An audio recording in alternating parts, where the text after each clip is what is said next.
we've got our Juicy Lucy on the burger, and we've added a few vegetables. We didn't want the hamburger to be lonely, did we, JJ? We sure didn't, because you got to keep that. I'm trying to eat healthier myself, so I try to throw vegetables in there when I can. And you know, one of my favorites, and you and I talked about earlier, I love Brussels sprouts. I do too. You know, I feel like you either love them or you hate them, though. I know, it's either one or the other. So good. The older I got, the more I like them. That's Chris right. is it. He's like, today is bacon for Chris, because Chris loves bacon. We were just talking about it was Benton's bacon earlier. Yeah. But it's a couple real easy, quick things to do, you know, on the grill to make things easier to handle, and so you don't lose your Brussels sprouts. We're going to skewer them. And what we've done, something pretty simple, is we've got just a skewer. Now this is a bamboo skewer, so I pre-soaked it in water. If you don't pre-soak your bamboo skewers in water, at least for a few hours, they're going to burn on you. And that's not what you want, because they won't fall apart on you. If you over-soak them or leave them in water, then they'll mold, so you got to make sure you only put what you need in there, or get rid of what you got left, because you don't want that on your food either. But I got these Brussels sprouts, and what I did is I took the Brussels sprouts and I cut them in half. I trimmed them. You got to trim the ends off the Brussels sprouts, because they always have the little end. And then I tore off any leaves that weren't very good. And then I just skewered them on there. It's real simple.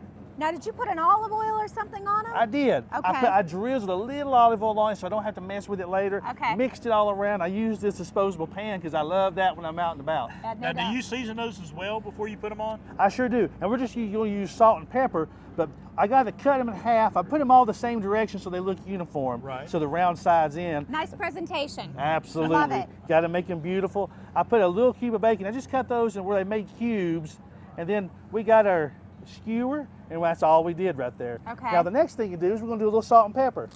So we're just going to add a little salt, and I like these little fresh shakers, you know, because it's all inclusive, and it's got everything you need, and you're good to go. Chris is like, we can split the skewer, and I can eat the Brussels sprout, and you can have eat the Brussels sprouts, and I'll eat the burger.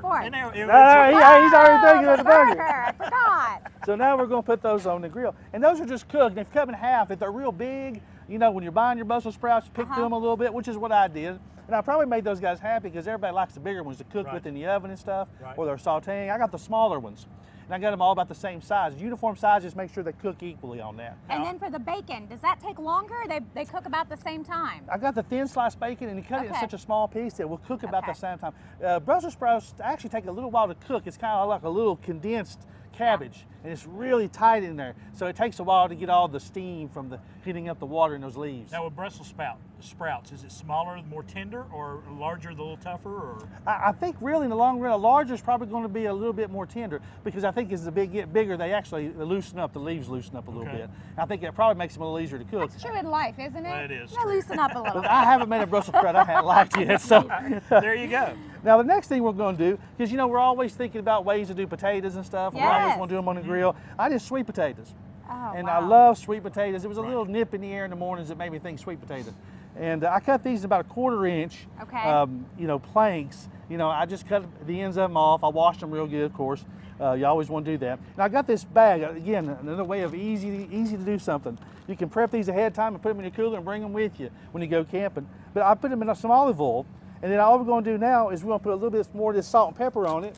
Now, if you like other seasonings, I tell you what's really good with sweet potatoes is curry. Oh, okay. Put you a little curry, I can see curry seasoning on it, and that makes it really good. We're going to season both sides real good. And you're going to find that you want to cook both these vegetables on about a medium heat. So if you got hot spots, you want to kind of move them off your hot spots, and then we'll lay this little guy down here. Now, I've got a hot spot right in the center, and I've got that burger kind of toward the center, so I'm gonna kind of twist him around a little bit so he doesn't get too hot.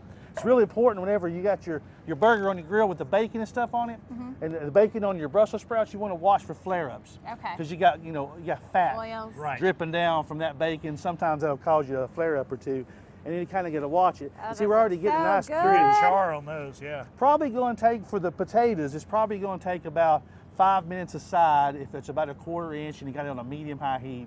And it's probably going to take about 6 minutes aside on the Brussels sprouts. Because now if it's a regular potato, it might take a little longer, because regular potatoes, they takes a little longer to cook those. Sweet potatoes soften up pretty quickly. I guess it's the sugars in it that's probably causing that. And I'm always surprised when you do a sweet potato like that and you're doing the olive oil and the salt and pepper, it's still that sweetness of the sweet potato comes through. It's like it caramelizes it. That's right. Now to add to that sweet potato, I got a little something we're going to put on that. Okay. So we got a little bit of a vinaigrette we're going to make, and this is something super easy to do. I got a little bit of oil This is olive oil. I've got lime juice, and I took some zest from it. Right. So I took my grater and I ran over and I got a little bit of zest. Nice. Now, when you're making a vinaigrette, you're about 1 part of vinegar flavoring and stuff, and about 3 parts oil. That's kind of the fat. That's kind of the old formula that we use. And I'm gonna add a little basil to this. Oh, nice. Ooh. So now Basil makes everything It's gonna be smell aromatic. so That good. is. With the lime too. That is. And see, this is for our sweet potato. this is. Right. We're just going to Ooh, drizzle this nice. over when it comes off. Okay.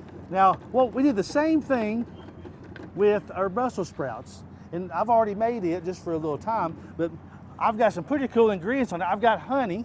Ooh, okay. I've got stone ground mustard. I'm a big fan of stone ground mustard. And those little bottles, you know, they're like $2. Yeah. Right. I mean, and it really adds so much flavor to it. So I got stone ground mustard, I got honey, I got garlic, I got red wine vinegar and olive oil. And that's, and I've already got that one whipped up. It's almost like a Dijon vinaigrette, except Right. I threw the stone ground in there because I like that flavor. Right. You know, and if you don't have stone ground, you can use a Golden's mustard or a brown, spicy brown mustard. And what we'll do is when those come off, that'll be our dipping sauce. Oh, Yeah. yeah. And that's so much better than just mayonnaise or a ranch Right. or some other dressing. It's vibrant, it's summery because it's vibrant, it's fresh, and it's going to go really good with it. So we'll have 2 good dipping sauces to kind of either drizzle or eat with it. And very healthy, Right. too. And you know, that even way. though we're out in a racetrack doing tailgating and everything, you've got a very elegant looking grill going on there with the Brussels sprouts, with the sweet potatoes and the burger the way it is. Man, you can eat however you want to. Sometimes you're just figuring out the logistics of it. Yeah. You know, and how I can do this. And you know, there's nobody better than the people down here at Bristol. Man, yeah. these are some of the best people come from all over the world, and they come here to watch. They bring their campers in, and I just love sniffing. I just love sniffing. There you Sniffing go. good. All And we're right. drawing a crowd because everybody is sniffing. Yeah. Hey, for more recipes and power shopping tips, you can always check out their website, foodcity.com. Lots of good stuff. Chef JJ, we got more. We got even more coming up that he's going to be doing on the grill. It's going to blow your mind. Stay with us.